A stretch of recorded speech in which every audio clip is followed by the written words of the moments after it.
तो स्टूडेंट्स, आज हम पढ़ेंगे chromatin structure and chromatin organization के बारे में। मतलब क्रोमेटिन संरचना और क्रोमेटिन संगठन, इसके बारे में हम आज पढ़ेंगे।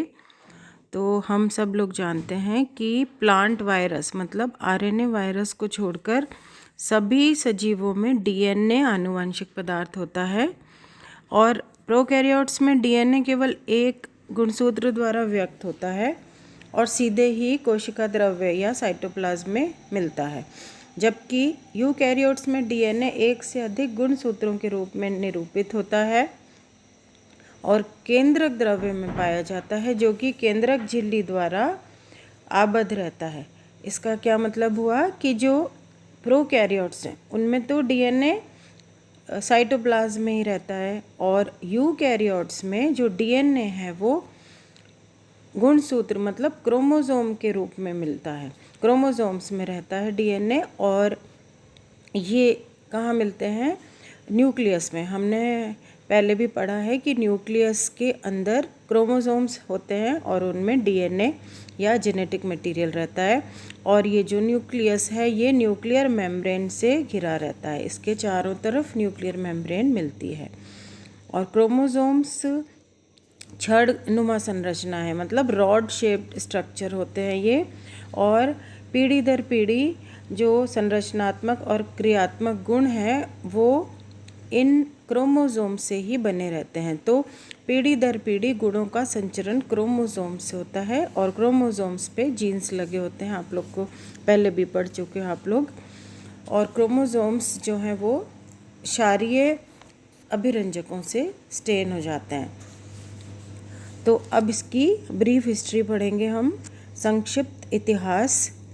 ई स्ट्रासबर्गर ने 1875 में सबसे पहले कोशिका विभाजन के दौरान केंद्रक द्रव्य में धागेनुमा संरचनाओं को देखा, मतलब गुणसूत्रों को देखा, और डब्ल्यू वॉल्डेयर ने 1888 में इन संरचनाओं को क्रोमोसोम्स नाम दिया।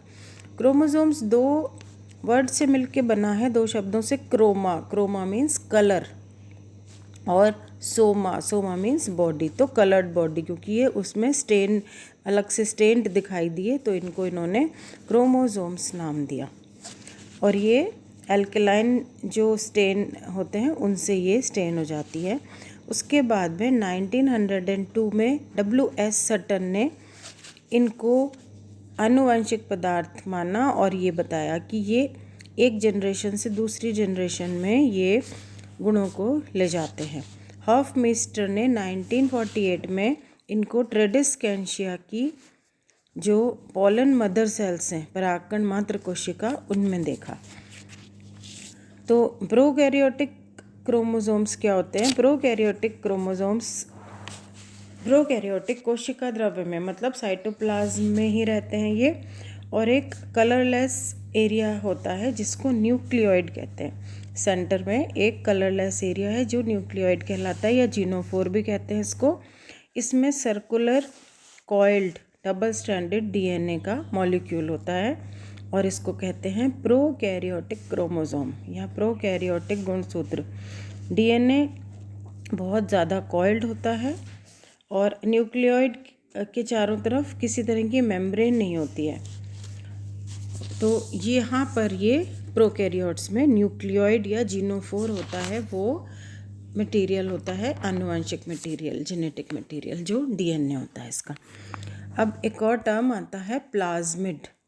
प्लाज्मिड क्या होते हैं? जो बैक्टीरिया सेल है उसमें केंद्रकीय डीएनए के अलावा कोशिका द्रव्य में कई डबल स्ट्रैंडेड डीएनए मिलते हैं, इनको प्लाज्मिड कहते हैं। मतलब एक्स्ट्रा क्रोमोसोमल डीएनए जो न्यूक्लियस के डीएनए के अलावा बाहर जो साइटोप्लाज्म है उसमें भी मिलते हैं डीएनए के डबल स्ट्रैंडेड मॉलिक्यूल्स, उनको हम प्लाज्मिड कहते हैं। और जब ये जो प्लाज्मिड है या एक्स्ट्रा क्रोमोसोमल डीएनए है, ये केंद्रकीय डीएनए के साथ में समायोजित हो जाते हैं, मतलब इसके केंद्रकीय डीएनए के साथ में मिल जाते हैं, तो इनको एपिसोम्स कहते हैं। और ये जो प्लाज्मिड हैं एक स्वतंत्र आनुवंशिक तंत्र होते हैं ये, और प्लाज्मिड कोशिका द्रव्य में ऐसा मानते हैं कि ये जो जीवाणु कोशिका द्रव्य है इसमें जो प्लाज्मिड है किसी वायरस के जीनोम होते हैं ये, और जीवाणु कोशिका में अतिरिक्त जीन्स के रूप में ये कार्य करते हैं। ये जीवाणु कोशिका में स्वतंत्र रूप से रेप्लिकेट होते हैं और कोशिका विभाजन और पिल्लई एक संरचना होती है पिल्लई, इसके द्वारा एक कोशिका से दूसरी कोशिका में चले जाते हैं।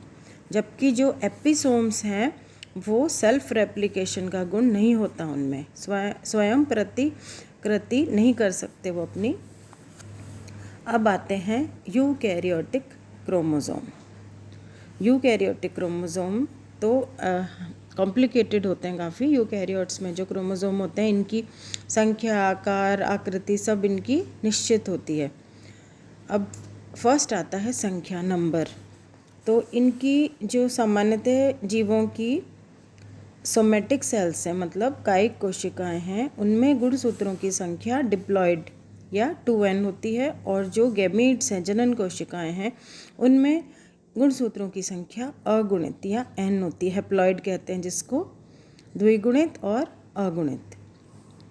और विभिन्न जातियों में गुणसूत्रों की संख्या भिन्न भिन्न होती है। जैसे पिनवर्म में अगुणित गुणसूत्र की संख्या केवल 1 होती है। एस्केरिस मेगलोसिफेला में 2 होती है। कुछ प्रोटोजोआ हैं जिनमें 300 से 400 तक क्रोमोसोम्स मिलते हैं। और अगर प्लांट्स की बात करते हैं तो एंजियोस्पर्म प्लांट्स में इनकी संख्या अगुणित संख्या 3 से 16 तक, और फंगस में, कवकों में 3 से 8 तक हो सकती है।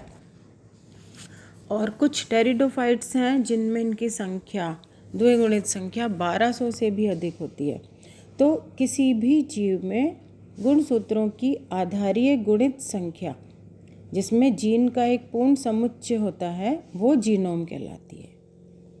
तो मतलब ये फिक्स होता है, ये नंबर जीन्स का, इसका क्रोमोसोम्स का फिक्स होता है। अब नेक्स्ट आता है कैरियोटाइप और ईडियोग्राम। इस पे शॉर्ट नोट आता है एग्जाम में, कैरियोटाइप क्या होता है, ईडियोग्राम क्या होता है इस पे। तो किसी भी जाति के गुणसूत्र समुच्चय को जिन आकारिकीय लक्षणों के आधार पर पहचाना जाता है वो उसका कैरियोटाइप कहलाता है। मतलब किसी भी जाति के गुणसूत्र का समुच्चय है वो एक फिक्स होता है, उसके लक्षण, आकारिकीय लक्षण, उनके आधार पर उस प्लांट को या स्पीशीज़ को पहचाना जाता है। तो ये बोलते हैं इसको हम कैरियोटाइप। इसमें कौन कौन से लक्षण आते हैं देखिए। फर्स्ट है नंबर ऑफ क्रोमोसोम्स, गुणसूत्रों की संख्या। दूसरा है गुणसूत्रों की लंबाई और व्यास। तीसरा है इनके जो संकीर्ण, अभी हम आगे पढ़ेंगे संकीर्ण क्या होते हैं, कॉन्स्ट्रिक्शंस, प्राइमरी सेकेंडरी कॉन्स्ट्रिक्शन होते हैं, सैटेलाइट होता है। और फोर्थ है क्रोमेटिन की कुल लंबाई। फिफ्थ है भुजाओं का अनुपात, मतलब इसकी आर्म्स होती हैं, जैसे बीच में सेंट्रोमियर आता है तो 2 आर्म्स में बढ़ जाता है क्रोमोसोम, एक तो लॉन्ग आर्म होती है, एक शॉर्ट आर्म होती है। तो जो आर्म्स का रेशियो है वो लॉन्ग आर्म की लेंथ अपॉन शॉर्ट आर्म का लेंथ, ये होता है आर्म रेशियो। तो ये भी फिक्स होता है। नेक्स्ट है क्रोमेटिन की लंबाई में प्रत्येक गुणसूत्र के योगदान की प्रतिशतता। तो ये जो हैं 6 पॉइंट्स हैं जो कि इसमें कैरियोटाइप में काम में आते हैं। ईडियोग्राम क्या होता है, जब किसी भी जाति के कैरियोटाइप का डायग्रामेटिक रिप्रेजेंटेशन करते हैं तो वो ईडियोग्राम कहलाता है। मतलब कैरियोटाइप को जब डायग्राम या आरेखीय निरूपण करते हैं कैरियोटाइप का तो उसको बोल देते हैं ईडियोग्राम। तो ये हुआ कैरियोटाइप। अब गुणसूत्र की संख्या के बाद में अब नेक्स्ट पॉइंट ये, अब कैरियोटाइप के बाद में ये आता है कि गुणसूत्र की शेप एंड साइज, आकृति एवं परिमाप, आकार। तो जो गुणसूत्र हैं क्रोमोसोम्स मेनली रॉड शेप्ड होते हैं, थिन होते हैं, पतले थ्रेड लाइक होते हैं, इलास्टिक होते हैं, कंडेंस होते हैं ये। और ये जो कोशिका की इंटरफेज होती है उसमें क्रोमेटिन फाइबर के रूप में दिखाई देते हैं, लेकिन जब मेटाफेज आती है तो ये क्लियर दिखाई देते हैं क्रोमोसोम्स मेटाफेज में। अब नेक्स्ट आता है structure of chromosome important point है ये, इस पे फुल क्वेश्चन आता है। गुणसूत्र की संरचना, तो स्ट्रक्चर कई पॉइंट्स में पढ़ेंगे हम। फर्स्ट पॉइंट है स्ट्रक्चर में पेलिकल एंड मैट्रिक्स। प्रत्येक गुणसूत्र एक पतली मेम्ब्रेन के द्वारा घिरा रहता है जिसे पेलिकल कहते हैं। अपन जो भी चीज़ों का, जो भी ऑर्गेनल्स का स्ट्रक्चर पढ़ते हैं तो यही पढ़ते हैं कि सबके बाहर एक मेम्ब्रेन होती है जो उसको एक लिमिटिंग का काम करती है, उसको आबद्ध रखती है, तो वो पेलिकल कहलाता है। इसमें पेलिकल के अंदर जो एक जेली के जैसा एमॉर्फस मतलब अक्रिस्टलीय पदार्थ भरा रहता है तो वो मैट्रिक्स होता है। जेली के अंदर का जो पदार्थ है मैट्रिक्स कहलाता है वो, और मैट्रिक्स में क्रोमोनिमेटा पाए जाते हैं। तो पेलिकल और मैट्रिक्स ये होता है। मैट्रिक्स अंदर का पार्ट है उसके क्रोमोसोम के, और पेलिकल बाहर की मेम्ब्रेन होती है। फिर नेक्स्ट होता है क्रोमोनिमेटा। मैट्रिक्स में धसी हुई अवस्था में पाए जाने वाले दो समान बहुत पतले और बहुत ज़्यादा कुंडलित जो धागे जैसी संरचना है, सूत्र है, वो क्रोमोनिमेटा कहलाते हैं।